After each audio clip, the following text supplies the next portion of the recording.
ሰላም ሰላም ውድ ተመልካቾቼ እንዴት ናችሁ? በያላችሁበት ሰላማችሁ የበዛና የተትረፈረፈ ይሁን።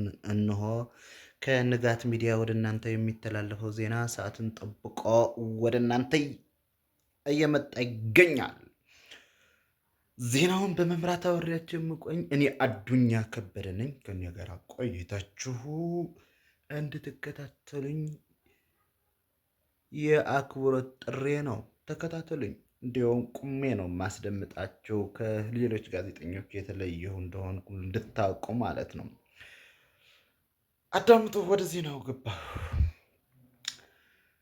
ጠቅላይ ሚኒስትር ዶክተር አብይ አህመድ በትግራይ ክልል ትልቅ የተባለ የስራ እድል እንደተፈጠሩ ተነገረ። ይህም ደግሞ የስራ ልምድ ማያስፈልገውም ተባለ። ስራውን ደግሞ ባንክ ቤት ሂዶ ወረፋ ይዞ ሲጠብቁ መዋል ነው ሲሉ ከቦታው የተገኙ ባልደረቦቻችን ተናገሩ።